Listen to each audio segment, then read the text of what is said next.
cover story for May is an interview with Minda Dutler, writer, advocate, and the first female wheelchair athlete Ironman triathlon finisher.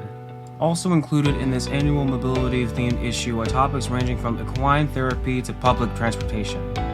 Sign up to receive this and every issue for free at epmagazine.com. Oscar Mike Radio is a proud podcast partner of Reach Across America Radio, heard every Thursday at 11 a.m. and Sunday at 8 a.m. Eastern. They're also big supporters of the nonprofit I Got Your Six, Two Lives at Once. And with every wreath you sponsor through Oscar Mike Radio, $5 goes back to this great organization dedicated to making a difference in the lives of veterans, law enforcement, firefighters, and first responders battling PTSD. Two Lives at Once pairs these brave men and women together with dogs rescued from kill shelters. In this way, two lives are saved at the same time by saving each other. Donate now.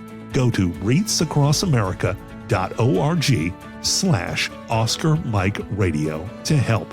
That's reachacrossamerica.org/Oscar Mike Radio.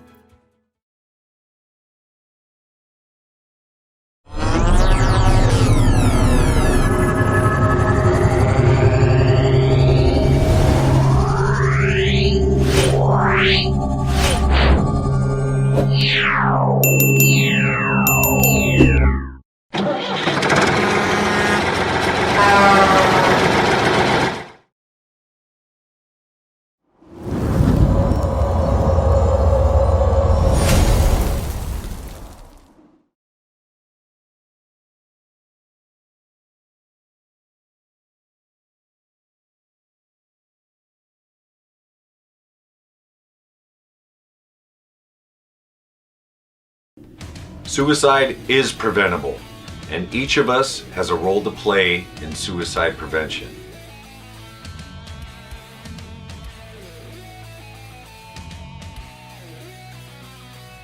Suicide is complex. There is no single cause. And it's not always a mental health issue. It could be loss of a job or home, financial or relationship issues, pain, or leaving the military. Suicide does not discriminate. It affects all ages, races, and genders, veterans or not. If you know a veteran who is struggling, connect with them. Let them know help is available. There is quick and easy access to services in times of crisis. Dial 988, then press 1. Talking about it is okay. Don't keep it inside. Don't be ashamed. Don't wait. Reach out. Find resources at va.gov/reach.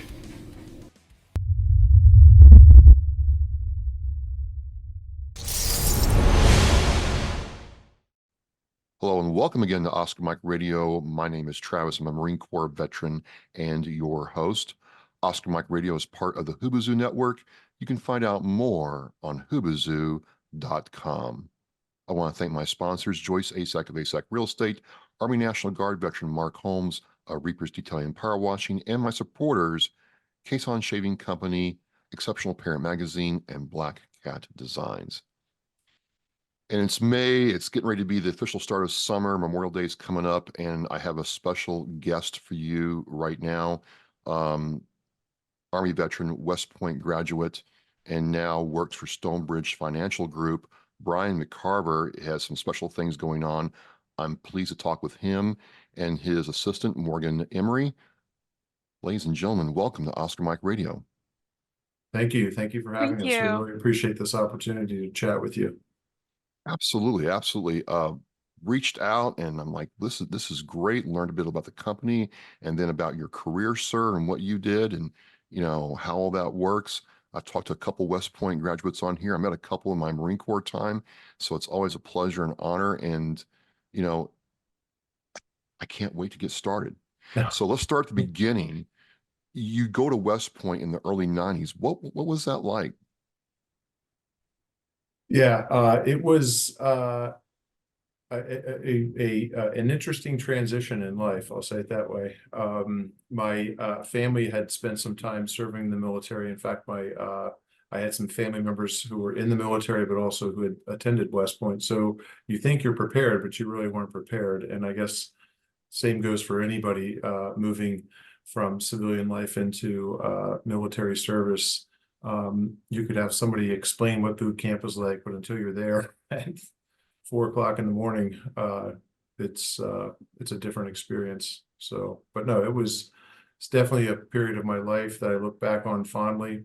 I joke and say that West Point's a beautiful place to visit, just don't stay for 4 years. So, but it was a very an important phase of my life, and happy to have had the privilege to attend and then serve my country afterwards. And where did you go after West Point? It's really interesting. It's not just a tradition. There's all kinds of jobs in the Army you can do after West Point. So what did you do? Yeah, my philosophy was if I was going to be in the military, I wanted to do something that you couldn't do in the civilian world. So I actually became an infantry officer and was able to attend some schooling in Fort Benning, Georgia, often known as the land that God forgot, and then spent about a year there doing some training and some preparation for my duty station, which was in Vicenza, Italy. And then I spent another year at Fort Benning, Georgia, and that was when I PCS'd. I came out of the military and I moved into this industry in this role, and working in the wealth management industry back in my hometown. No kidding. So, I was a terminal lance. It's a long story, but a lot of us enlisted, regardless of what service we're in, think that when officers get out, there's a red carpet, a stretch limo shows up, and you all have the business suit from, Joseph A. Bank waiting for you, and life is easy for you. Now, I don't know if that's how it is for you, but some officers tell me that it's not necessarily, a rose garden for them either. What was your transitions experience like going back home and working in a different field? Yeah.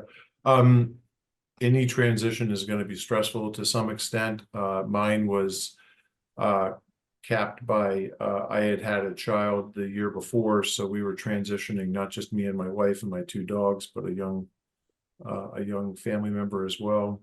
We did have the benefit of moving back to my hometown, where we had my family and my in-laws that were there to support us and help us and sort of welcome us and smooth over the rough edges of transition. But yeah, it's a stressful period of time for anybody to change careers and to relocate. But it went reasonably well. That is funny that you said the Joseph A. Bank suit, because I actually had to go out and buy a few. I did buy them one size larger than I currently was, because I knew my level of activity was going to change after being in the military for about 5.5 years.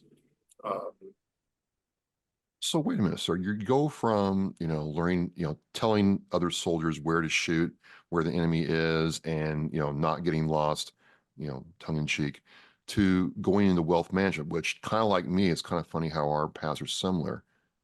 The two don't mix very often at that level.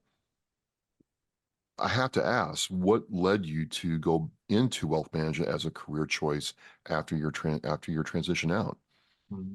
Well, to complicate the topic even more, I was a mechanical engineer major while I was at the United States Military Academy. So there's not a direct line between being a Mechie major, an infantry officer, and a financial advisor.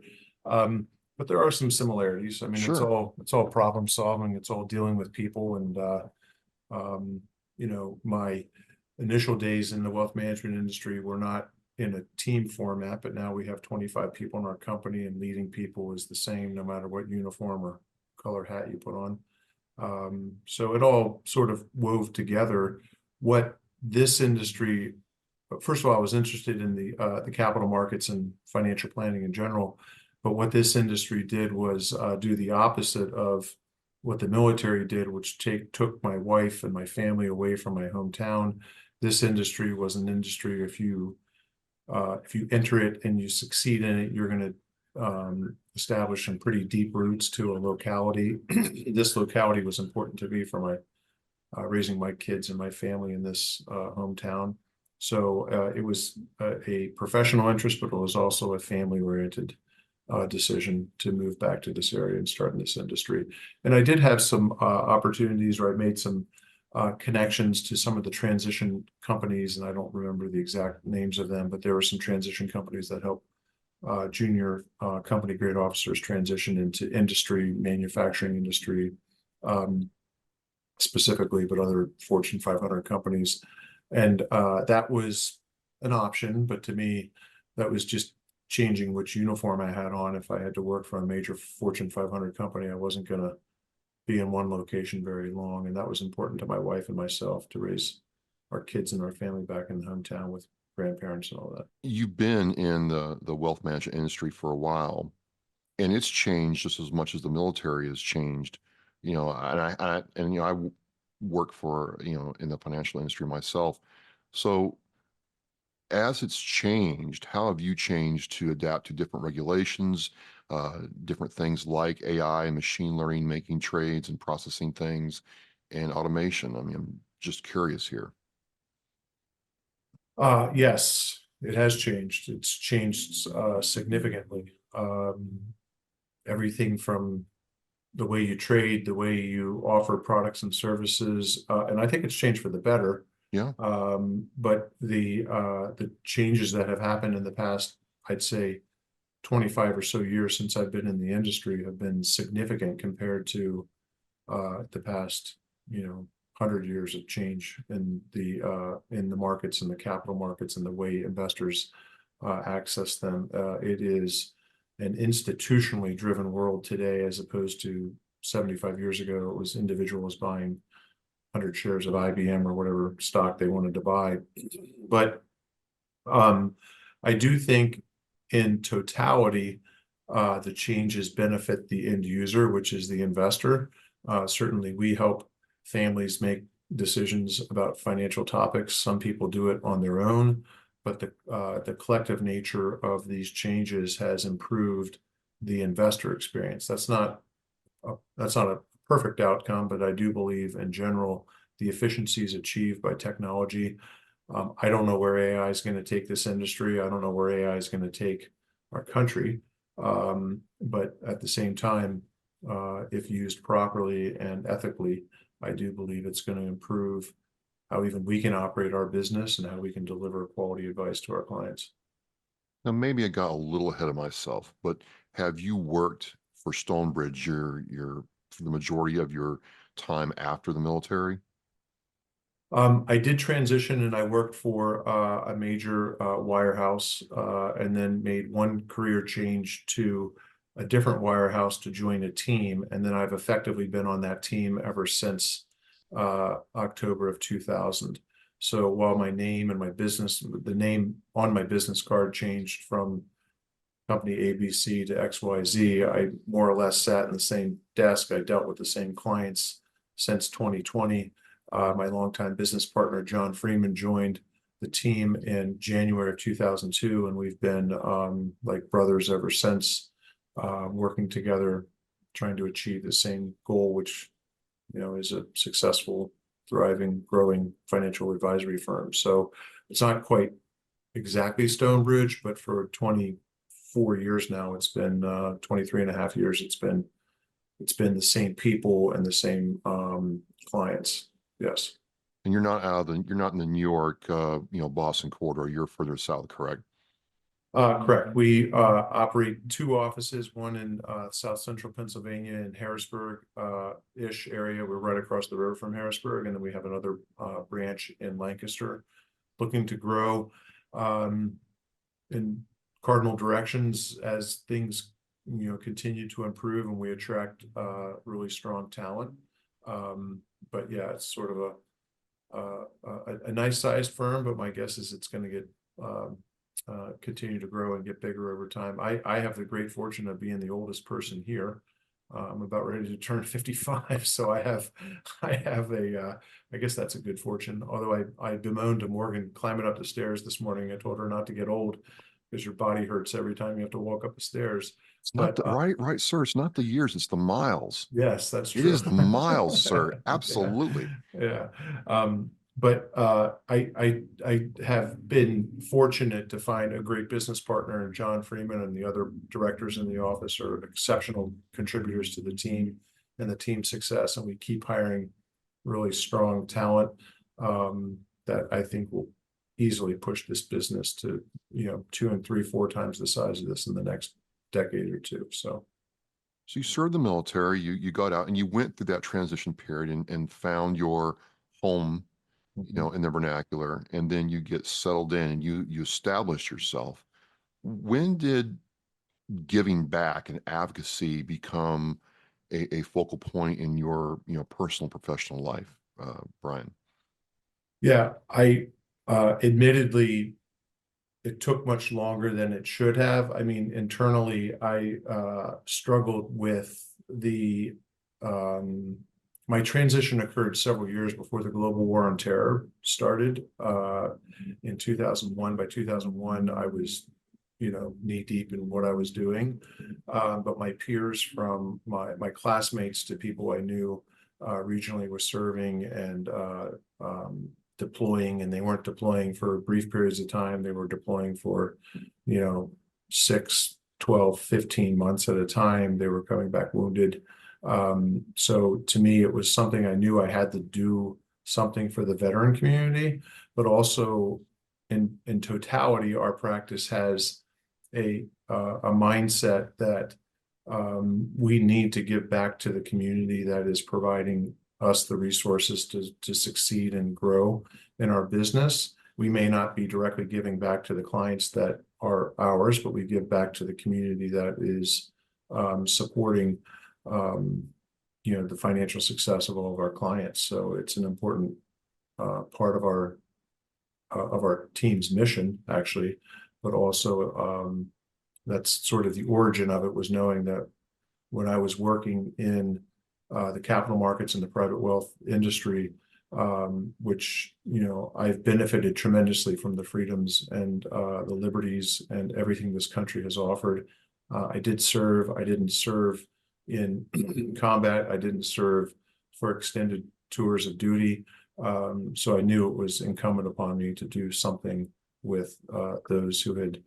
We all pay a price, but some just pay a little bit price greater than what I think I had paid. So. Sure. So you start this pathway to advocacy with your firm, and looking you up and understanding what you've done. I was there when you said clay shoots. I'm like, when can I go? How did you come up with the idea it's a brilliant idea. And here's my problem, Brian, is I love that kind of stuff. And I'm worried that if I really dip and jump all the way into clay shooting, I'm going to get hooked like some of the other guys I know who get hooked. And it becomes a fever and an infection that never leaves them.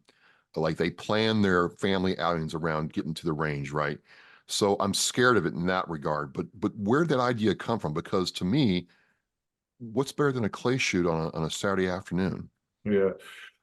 Well, I'm not exactly sure the origin of my connection to shooting clay pigeons, but I love being outdoors, period. So being outdoors was an easy part of the decision. I think it comes down to, while I enjoy golf, I don't really feel passionate about golf. And it just seemed like sporting clays and people who support veterans, there was a little bit more of a intersection there. Although, I mean, there's a lot of great people who golf that support veterans as well, but it just seemed natural to me to get a shooting event together with companies and others that support veterans causes. And it was something, back to, I knew I had to do something, and I was like, I'm going to do a shoot someday. I'm going to do a shoot someday. I'm going to do a shoot someday. And then it was January of 2022. I'm like, hey, we're going to do a shoot this year. And my company stood up a lot of, preparation and activities to get it all together. We had very warm reception from the community and the people that we work with, and even our clients decided to support the endeavor. So it's a lot easier for me to pull a shotgun trigger and hit a little orange target than it is for me to swing a golf club and hit a little white ball. I'll say it that way. Nice. So you do this first one in 2022, and it was received well. I mean, how many people did you have show up to participate? Oh, I'm going to say we had around 30 teams, maybe high 20s, 30 teams. So we had maybe we had high 20s teams, but we had maybe 120 or so people participate in terms of being fed and being involved. And the day's activity is designed to raise money for for a national charity. The preparation and the entry fees and stuff end up going for a local charity. But it was a great turnout. I was really actually back in 2022. One of my biggest concerns was finding ammo. That was like the crux of Right? yeah. That was like I was really concerned that we were going to put all this effort and time and tell everybody, hey, we're going to have a shoot, and I couldn't find enough shotgun ammo. But fortunately, we found some pieces here, there, and everywhere that we put together to have enough ammo. And that's one of the first things that we do every year is make sure we have enough ammo. But back in 2022, the supply chain interruptions and some of Right. the problems of just acquiring things, well, shotgun ammo was one of those things. It was hard to come by. So 2022 worked, and then did you do it again in 2023? 2023, yes. Again, I alluded to the fact that we support two charities, one local, which has consistently been supported, and then one national charity, which we change year in and year out. So 2022 was the first year, last year the second year. This will be our third year.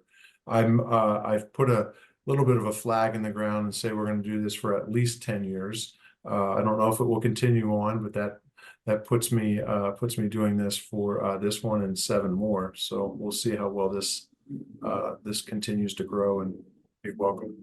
So tell me the story of how the beneficiaries of your efforts are chosen locally and nationally, please. Right. Well, my intent was to do something regarding helping veterans in some method or fashion. And I had always envisioned helping a national organization. I didn't know which one. I just knew I was going to help one. And I had one in mind. But when I asked my team, a team member had said that there was a local organization starting up. A local nonprofit was starting with the sole purpose of creating a home for homeless veterans by building small, tiny homes type structure, but also providing some services. They introduced us to Veterans Outreach of Pennsylvania, led by Tom and Lisa Zimmerman. I think they were the founders of it. Yeah. But my point is they were the ones who I first communicated to and said, hey, this is what I'm thinking. Would you guys mind participating? And they were absolutely involved from the day we first spoke. And then the first year I picked out of Tampa, Florida, an organization called the Special Operations Warrior Foundation. I had a long-term friend of mine and a classmate of mine who had spent several years operating in those units and had read stories about their involvement in the global war on terror. And I just knew the sacrifice and the level of commitment and frankly, the high percentage of casualties that those units took. That was the first organization that we were going to support at the national level. Last year, we decided to switch to the Semper Fi and America's Fund. And this year we'll be supporting Tunnels to Towers. Now, you set these up and you've done 2 of them now. What lessons did you learn from doing year 1 and year 2 that you're bringing into year 3? Because when this airs, you're a week away from starting. So how do the lessons help you make this better? Well, interestingly enough, I have a member of my team, exceptional member of our team, who I give, the majority of the credit to. She was an event planner and a wedding planner, but she had never done a clay shoot before. So there was a little bit of, her name is Erica Blake. She'll be organizing this year's event as well. But she took off and ran with it perfectly. There was a little bit of discussions. There's a difference between a wedding and a clay shoot, but I mean, the big things are the same, you know, chairs and tables and napkins and beer and food and all that stuff. And she did a wonderful job organizing that. And then I do have to also compliment my team members. Even though this was my desire, my goal to give back to the community in the form of giving back to veterans, they all reached out. We have a team of 25 people now, but everybody reached out to partners and clients and people that might show an interest. And they found not only teams that would participate, but they found companies that would donate gifts for our raffle items, etc. So really, it was a team effort led by Erica, but the rest of the 20 some of us certainly contributed to the success of the past 2 years. I gotta ask, Brian, sir, I have to ask, have you ever entertained the idea of having the clay shoot and wedding like combined? I mean, that's the next logical conclusion. I mean, right? I mean, you're doing this thing to raise money, and someone gets married the same day. That'd be epic.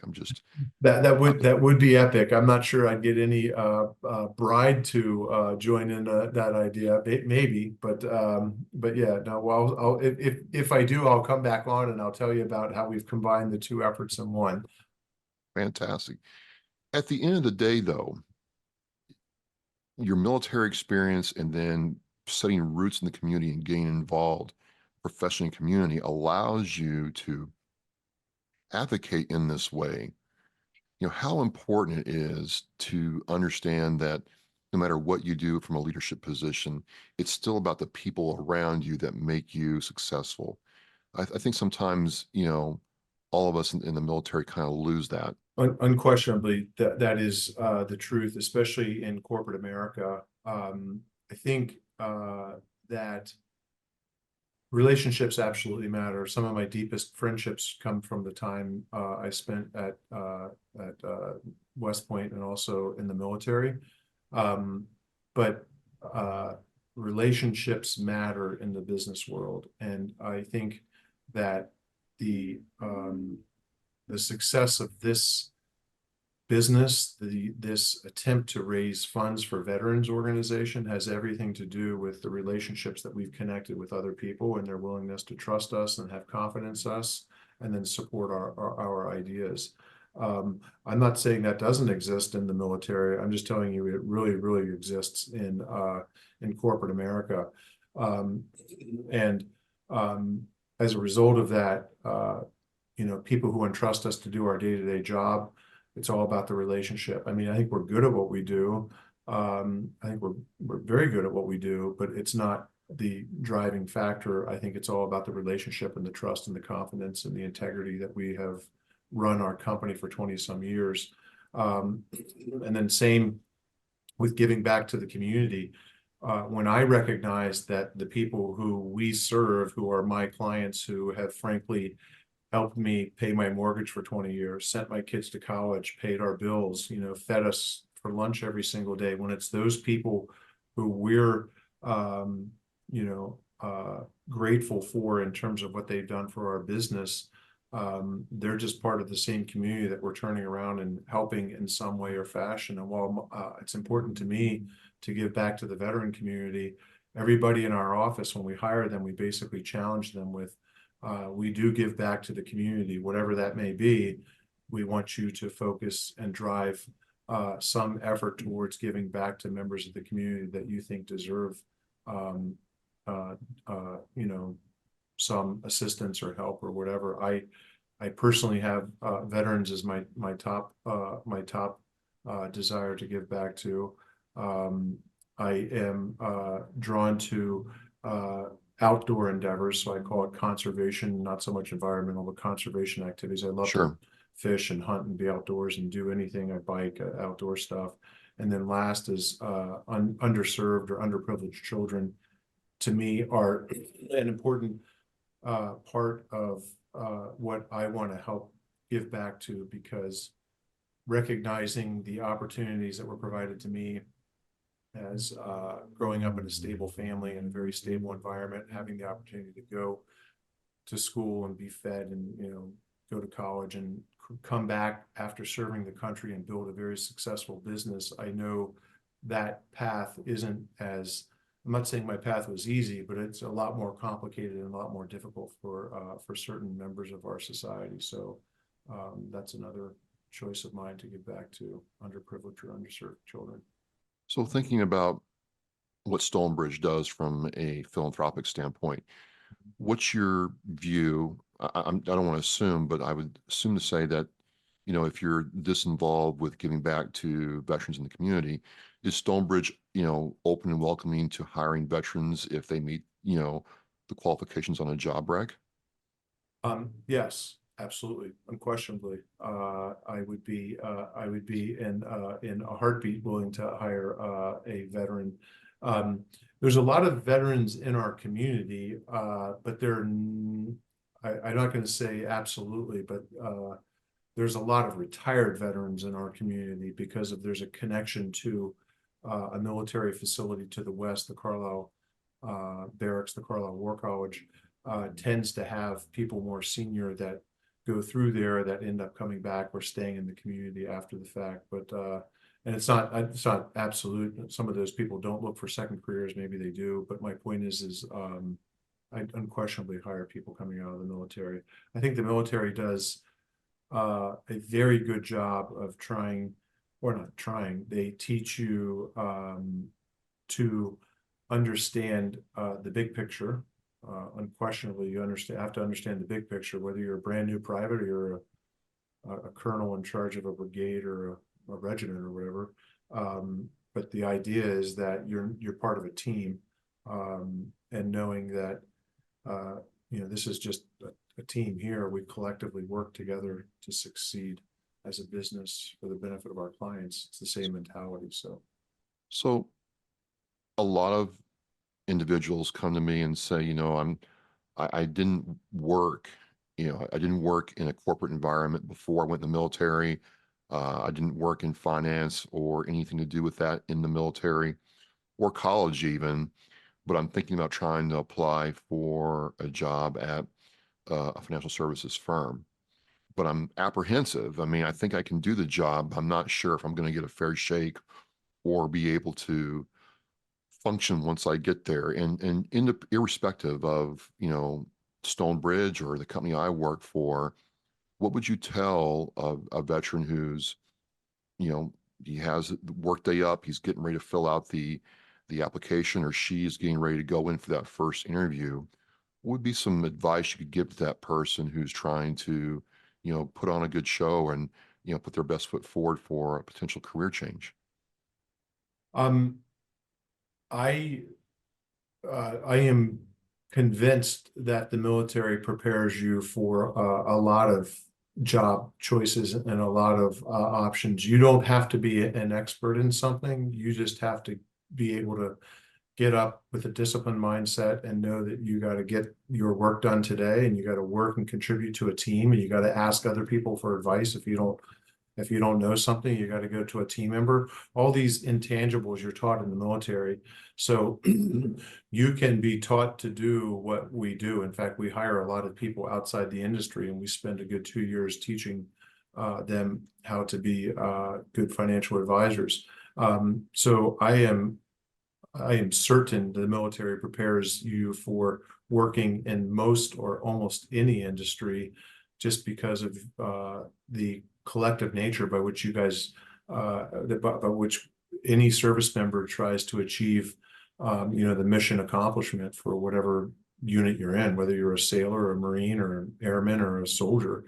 You're not working for an individual outcome, you're working for a collective outcome.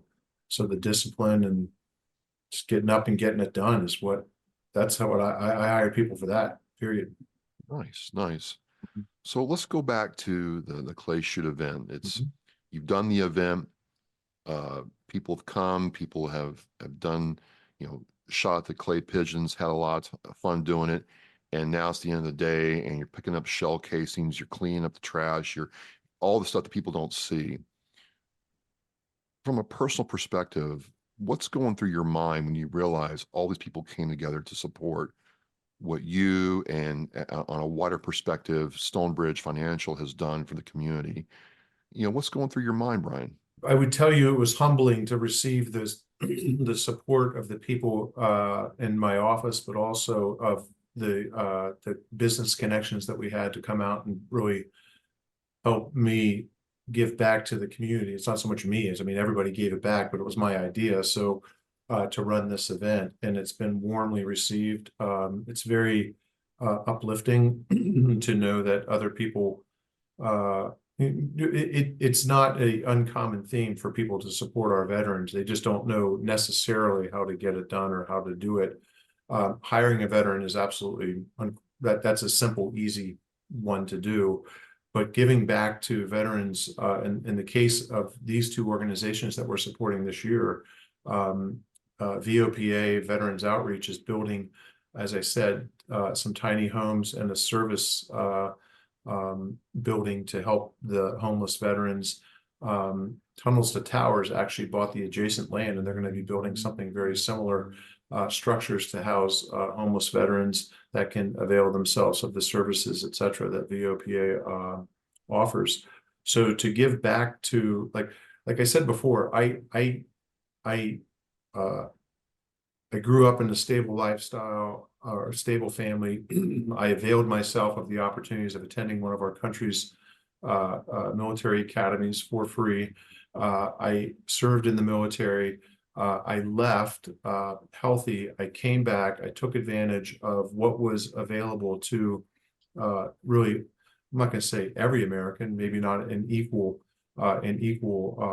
proportions, but anybody can do what I did. I had the opportunity to do it. I succeeded. This business succeeded, not because of me, but because of our team's hard efforts. So to me, to encapsulate what my personal experience was, and then to turn around and to give back to effectively veterans who are homeless and are in need of some support, is, I think, full circle of how this country works. You know, not everybody comes out of military service and is able to transition easily and quickly and successfully. I did. I was very fortunate. There are others that aren't as fortunate. So for me to exercise what's worked in my life to turn around and to give back to people who have not been able to make that transition as successfully, it's what makes this country great. But isn't it part of it, sir, where you have the person that goes in the military, officer enlisted, or warrant officer for those special somebodies, right? They go in, they serve their country, and they get out and they come back to the community, raise a family, and get back to the community. In a way, that's a success story. It might not seem like it, when you're going through it. It might just seem like, hey, I'm here, I'm doing everything I'm supposed to do. But in a way, that's a success story, and that's the story that isn't told a whole lot because of the focus on other topics that are just as important. But still, me looking at you and other people looking at you, you're gonna be like, you know what, that's a win. Well done. I alluded to a win really for what this country offers us as citizens, and whether you serve or you don't serve. I just think it becomes a little bit more acutely aware to those who serve the price and the cost of service. And it's not, I mean, yes, casualties, yes, people pass away, but I'm talking about today, right now. There is not a war going on per se, but there are people who are deployed a half a world away from their family. There's somebody who missed a birthday this week. There's somebody who didn't come home for Christmas last Christmas. I mean, it's all sacrifice and totality that our servicemen give. And then when they leave and they move into corporate America, they move on to their next career, availing themselves of the freedoms and the liberties that they just spent a decade or 2 decades protecting, is the total package of what makes this country awesome. I further recognize that because of what it all had meant to me, it's my turn to turn around and start helping people who didn't quite make the connection, the complete circle of transition and success. So that's why it's meaningful and important to me. Brian, by the time this airs, you'll be a week out from year number 3 of 7 doing this. I have to think that in some way you're already thinking about year number 4 and beyond. What is next for you, Stonebridge Financial, and this effort that you're doing, in the future, please? Yeah, I told you I'm the old guy, but I've committed to 10 of these. So I'm here. I'm going to do this. Certainly, I want that example or that idea of service, or turning around and facing back to the community and providing to the community to be an example to other people in my company. To the extent that they want to do something, we're all in. We're going to help you. We're going to push the collective efforts of this team and our client base and our business associates and connections to help support it. I'm happy to be part of a company and part of the leadership of a company that does these types of activities. And there's a number of other activities that do the same. My business partner has been involved in a number of his own efforts and done capital campaigns and raised money for other organizations as well. I just hope our example and leadership, I know it has already reflected in actions and activities and sacrifice from other people of our team. I just want it to keep going. Fantastic. So I'm in the Pennsylvania area. I want to find out more about Stonebridge Financial from a client perspective, or even get in on the fun of doing a clay shoot with you all. How do I, find Stonebridge Financial and connect with you all? Yes, our webpage is www.stonebridgefg.com. And there is a, sorry, I'm navigating real quick because I'm pretty sure it is under events as the tab. And then underneath that is Veterans Clay Shoot. That takes you to an entry form that you can enter a team or participate or whatever. I've even had the benefit of clients who support veterans activities just write a check. So if you desire to support just the organization itself, Veterans Outreach or Tunnels to Towers, I don't need credit for it. Just go ahead and go onto their organization's websites and give money to those organizations as well. But that's how you look us up. That's how you find what we do, how we do it every day, but also the different events and the different community outreaches that we do as Stonebridge Financial Group. Brian, it's really a pleasure getting to talk with you and learn about Stonebridge Financial and the work you all do. Not only from a professional standpoint and servicing those clients at a high level, but also the fact that you can, no matter who you are, where you are in your career or personal life, give back to your community, give back to something you believe in. So I just want to thank you for sharing so openly and candidly. And like I said, I shoot clays and I feel the pull. It's a pull, Brian, and I'm going to get hooked. And, I'll have to come down there one year and try my hand at it. But I just want to thank you for coming on and talking with me. I will have all the links to Stonebridge Financial, social media and otherwise, and Oscar Mike Radio show post. And I just want to thank you and your team for arranging this and coming on and talking with me. Well, thank you, Travis. We appreciate that time you spent with us. I appreciate the mission you have at Oscar Mike Radio as well, and getting the message of like ours and others out there to the transitioning military community. And yes, if you're willing to come visit South Central Pennsylvania in a Memorial Day weekend to come, we'd love to have you. Appreciate it. It'd be awesome. Well, I just wanted to again thank you and your team for a wonderful conversation. I learned a whole lot. Ladies and gentlemen, this is Brian McCarver from the Stonebridge Financial Group. Check this out, support veterans, and understand how this story works. Thank you very much. Remember, on it teaches our mission. We care about it, we do it every day. But I think there are things that just hit you and give you a reason to go on. The theme for our 2024 for Reach Across America is Live with Purpose. It just seemed to fit in with the vows of the REAP, the 10 attributes that we feel represent our United States military. I thought, what a great opportunity to put those two things together and show our kids through how we act some of the things that can make their lives better, their communities better, and by doing that, the country better. For me, Live with Purpose, I think, is a mindset. set some guidelines, and then go out and purposefully make life different, make a change. It's an opportunity to set an example.